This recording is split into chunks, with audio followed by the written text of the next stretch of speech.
Assalamualaikum warahmatullahi wabarakatuh. A'udzubillahi minasyaitonirrajim. Bismillahirrahmanirrahim. Video kali ini kita bahas satu buah ayat lagi ya.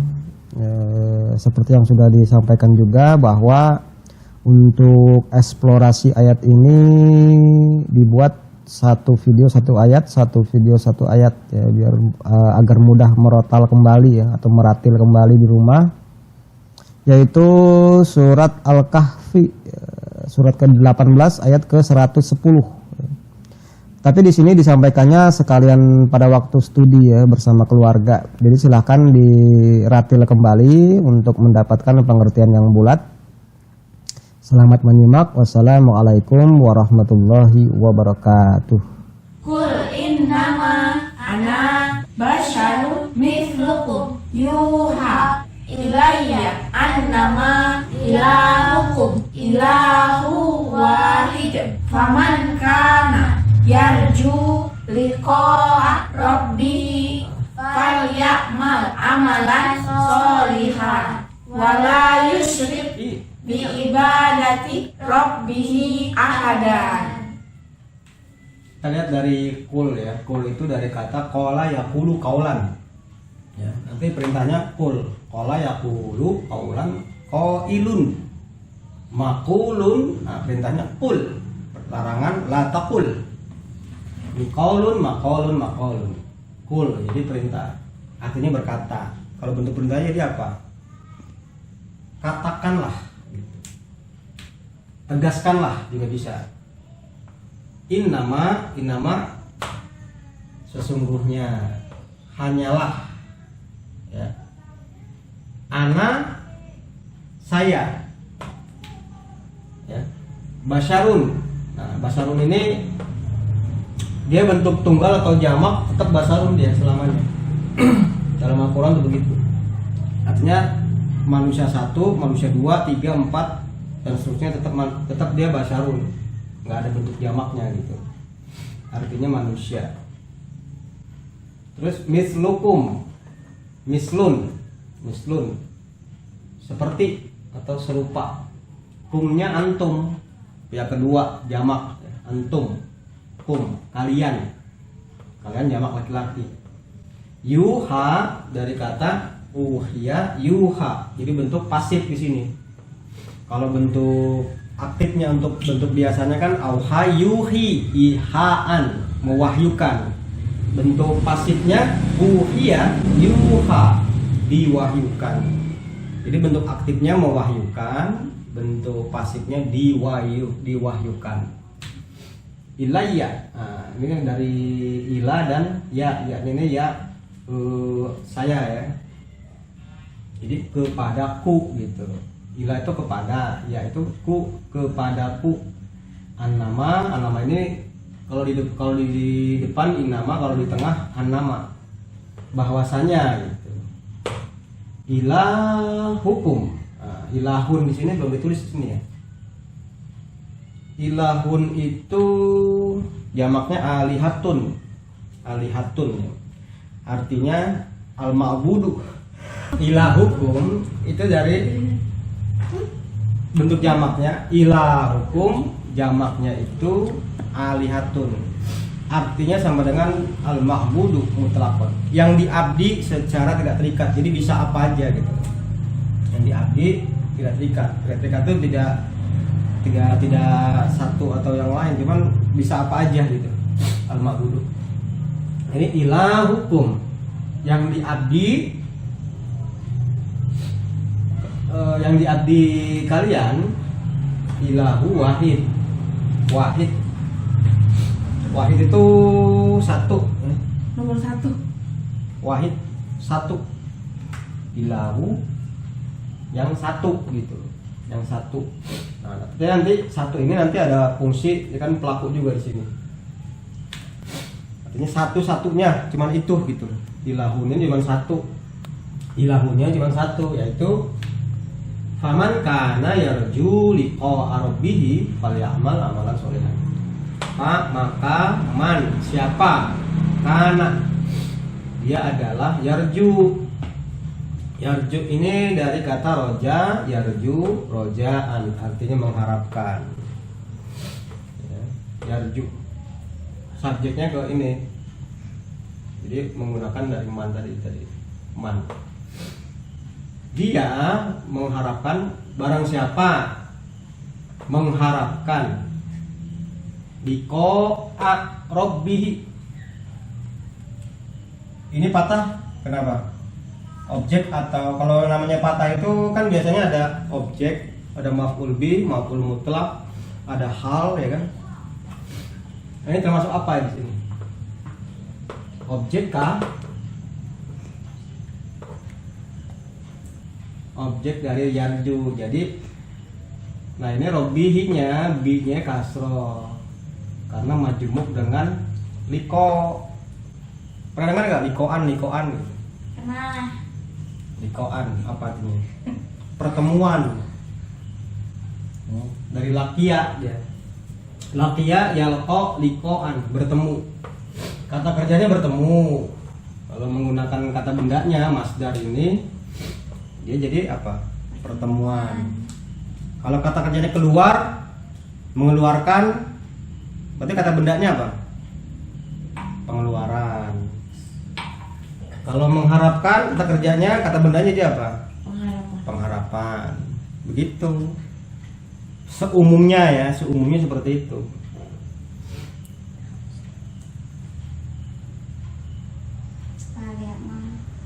Fal ya'mal. Ya, ini kan pak, ada pak lagi di sini. Maka. Nah ini lamnya lam li perintah ya. Ya'mal. Dari amila ya'malu amalan, artinya berbuat. Pernah dengar nggak amalan gitu? Baca amalan ini aja gitu. Pernah nggak dengar begitu?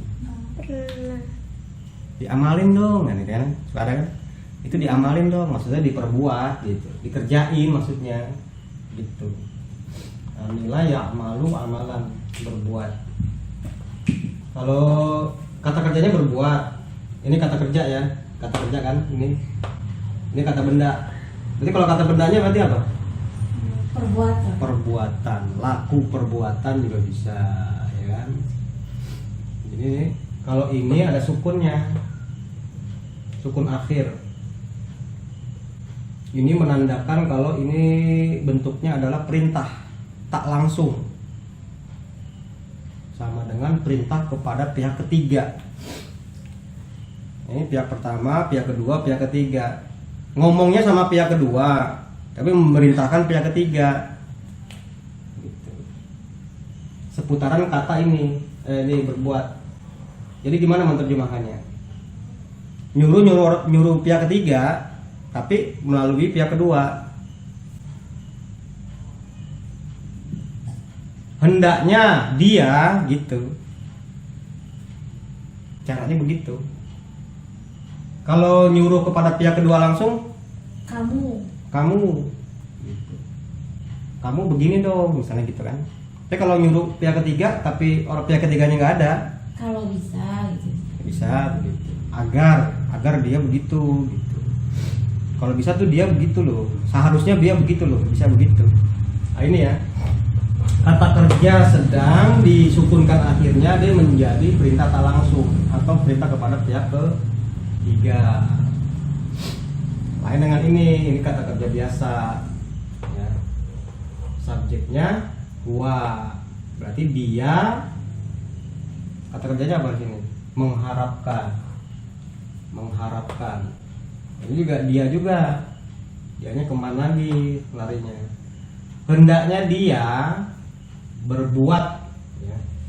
Berbuat amalan tadi. Amalan itu kata benda kan? Jadi terjemahannya gimana?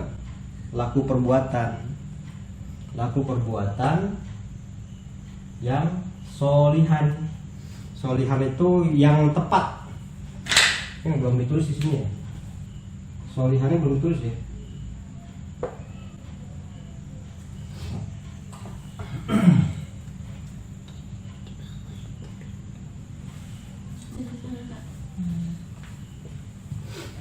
Nah, kalau ketemu kayak gini nih,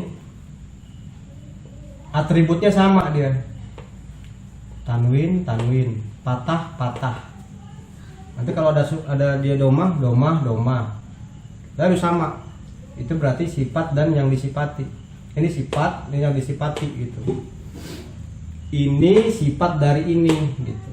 Jadi amalan yang soleh. Soleh itu tepat artinya, pas, benar gitu. Jadi hendaknya dia berbuat laku perbuatan yang tepat menurut ini tadi ya. Oh tadi dari sini ya. Ini belum tadi ya. Liqa'a rabbihi ya. Liqa'a rabbihi. Ini bentuk kata majemuk. Kalau dia majemuk maka terjemahnya harus majemuk juga. Jangan nanti majemuk diterjemahkan sebagai kata kerja, jangan. Contohnya begini.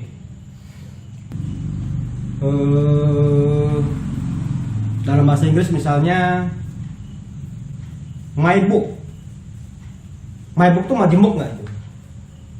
Majemuk itu sama dengan Ibrahim stood misalnya gitu. Kalau nggak begini apa ya?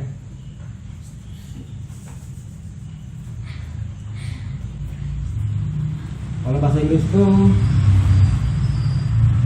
kayak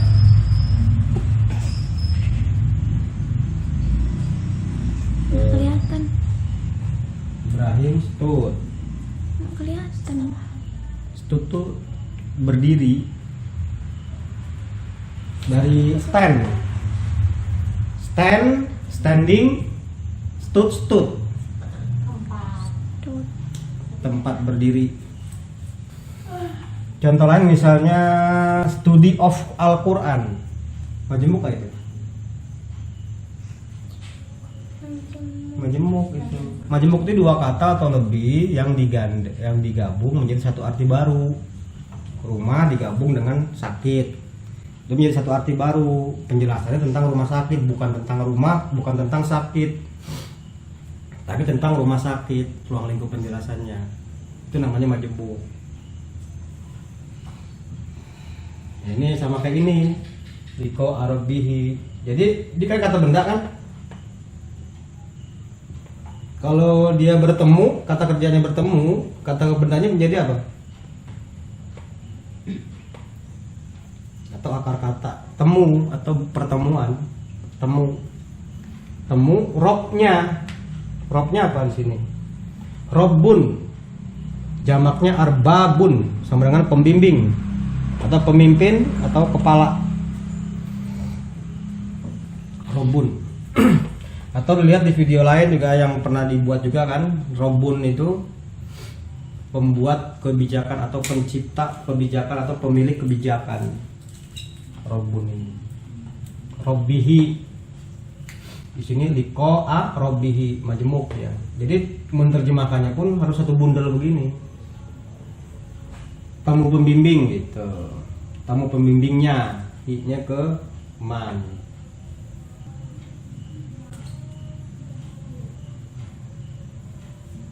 Fal ya'mal amalan solihan, maka hendaknya dia atau seharusnya dia berbuat laku perbuatan yang tepat menurut pembimbingnya tadi gitu. Kalau mengharapkan temu pembimbingnya. Nah, temu pembimbingnya itu temu apanya? Ketemu apanya di situ? Apa jasadnya, biologisnya, jasmaniahnya? Nanti lihat di metodologi ya, metodologi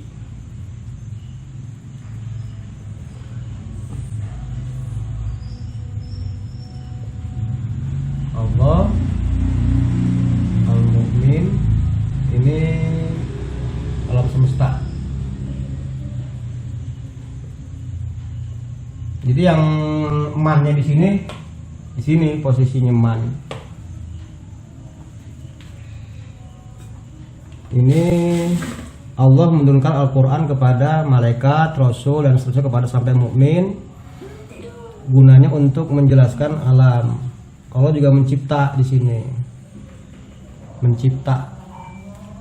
Jadi ini alama, juga arsalna, di sini kholako, di sini bayanun, menjelaskan ke sini. Jadi menerjemahkan liko arobihi di sini, ini ketemu ini berdasarkan apa yang diturunkan gitu. Ngerti nggak maksudnya? Temu ilmiah menurut ajaran pembimbingnya gitu. Maka fal ya'mal, hendaknya dia berbuat laku perbuatan yang tepat menurut yang demikian. Kemudian kalimat selanjutnya,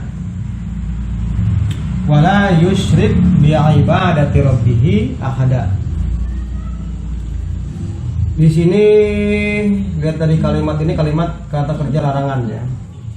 Di sini kata kerja perintah, sama-sama sukun, ada laknya menjadi larangan ya. Nah, kalimat sebelumnya perintah, ini kalimat larangan. Perangkainya itu karena dia merupakan kalimat yang merupakan kebalikan satu dengan yang lain, dan larangan, perintah dan larangan, dia menjadi kata perangkainya sebaliknya gitu, artinya itu. Jadi kalau lihat dari sini ya, maka hendaknya dia itu yang man kana yarju liqa arabihi tadi, berbuat laku perbuatan yang tepat menurut yang demikian. Sebaliknya gitu, sebaliknya janganlah dia mengikut sertakan. Nah, yusrik ini dari kata syarika, tiga huruf pokoknya belum tulis ini ya. Syarika yasroku syirikatan. Nah, itu sudah menjadi bahasa Indonesia. Berserikat. Perserikatan bangsa-bangsa. Ini dari kata asyirku. Pernah dengar nggak syirik? Jadi arti syirik itu bukannya iri ya, kalau lihat dari dialog orang-orang kebanyakan sekarang ini kan, syirik dengki, iri kan, bukan. Asyirku itu keikutsertaan, sudah menjadi bahasa Indonesia sebenarnya itu, berserikat. Berserikat tuh ikut serta gitu, ikut serta, bergabung, ikut campur gitu. Nah ini sudah tiga huruf pokok tambahan satu ya, sudah fiil mudhari mazid itu istilahnya, kata kerja tambahan satu. Dari syarika yasroku syirkatan, berserikat, pindah wazan, pindah pola ke pola af'ala yuf'ilu if'alan, asroka yusriku isrokan ya, asroka yusriku isrokan artinya mengikutsertakan. Kalau syarika yasroku syirkatan, ikut serta. Asroka yusriku isrokan, mengikut sertakan gitu. Jadi di sini sebaliknya janganlah dia mengikut sertakan. Apa yang diikut sertakan? Ahadan itu apa? Di sini seseorang. Sebaliknya janganlah dia mengikut sertakan seseorang pun. Bi-nya bisa sama dengan fi, artinya dalam. Jadi sebaliknya janganlah dia mengikut sertakan seseorang pun dalam ibadati robbihi. Apa itu ibadati? Lihat di sini ya. Abada ya'budu ibadatan, artinya hidup mengabdi atau mengabdi. Sudah menjadi bahasa Indonesia juga kan, abdinya kan. Tinggal tambahkan kata kerja aja jadi mengabdi gitu. Jadi kalau ibadat Allah, abada ya'budu ibadat Allah, di kamus Al-Munjid ya, itu ada banyak alternatif arti. Nanti kita gabung aja di sini untuk menerjemahkan. Wahada, wahodama, wahodoa, wazalla, watoa. Ya. Bisa mensajakan, wahada mensajakan, mensajakan itu hanya Allah semata gitu loh, nggak ada yang lain, itu namanya mensajakan. Bahasa Indonesia itu bingung ya kalau melayani, karena nggak ada bahasa Indonesia pakai mensajakan aja. Jadi maksudnya itu hanya Allah saja gitu loh maksudnya itu.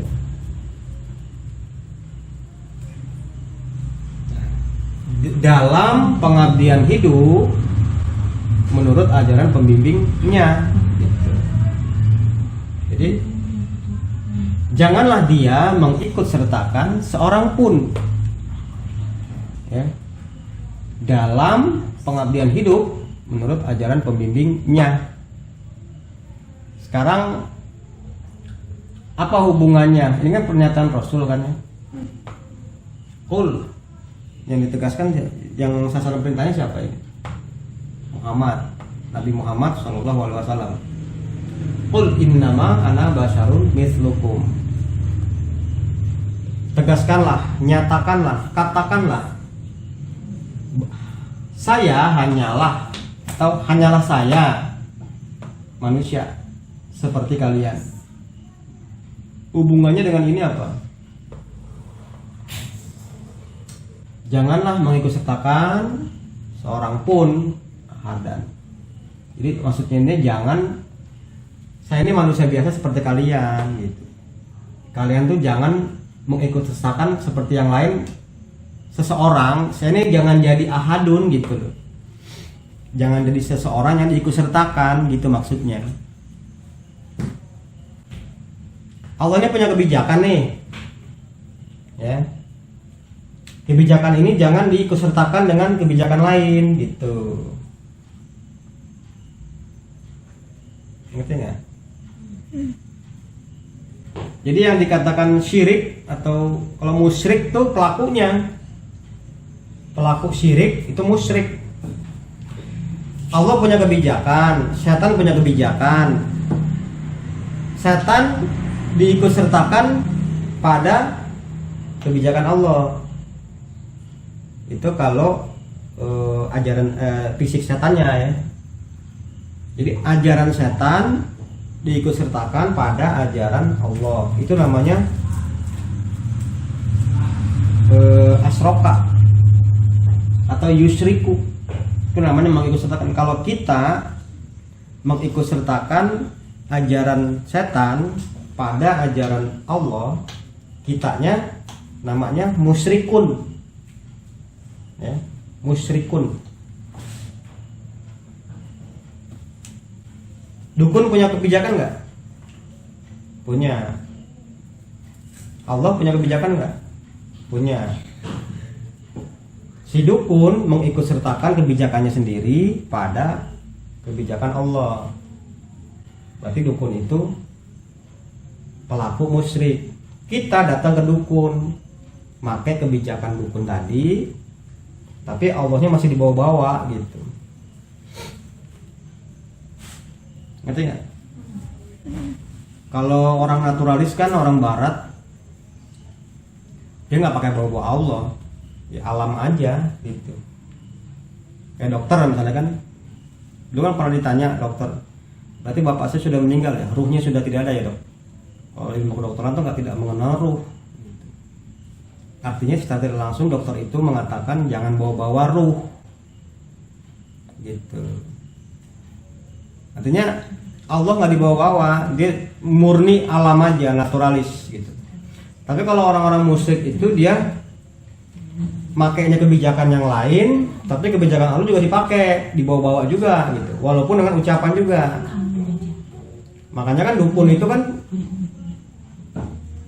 syarat, misalnya kita berobat ke dukun, syaratnya harus motong ayam pak, gitu. Bu harus motong ayam. Itu kebijakan dukun bukan? Merupakan kebijakan nggak itu? Iya. Kebijakan. Tapi selain itu Pak, berdoa sama Allah, Allahnya masih dibawa-bawa kan? Itu namanya mengikut sertakan. Artinya harus murni, hanya Allah wahada mensajakan Allah aja gitu. Nggak usah bobo yang lain. Itu ya kalau mau yarju liko arabihi. Ngerti nggak itu? Wala yusyrik bi ibadati rabbihi ahada. Bisa kasih contoh lain nggak misalnya? Perbuatan syirik. Bisa nggak kasih contoh? Apa aja contohnya coba? Yang intinya mengikut sertakan selain Allah kepada Allah gitu. Baik itu orangnya, ahadunnya, baik itu juga ajarannya juga termasuk gitu. Itu masuk ke perbuatan syirik tadi. Ya kita kan selama ini mengatakan syirik itu kan kedukun aja kan, kedukun. Padahal ajaran yang diikut sertakan pun kepada kebijakan Allah itu termasuk bagian dari mengikut sertakan, musyrik. Kalau pelakunya disebut musyrik. Itu dulu ya. Ada pertanyaan nggak? Nggak. Kita akhiri ya. Assalamualaikum warahmatullahi wabarakatuh. Waalaikumsalam warahmatullahi wabarakatuh. Kalau suara ahan sih.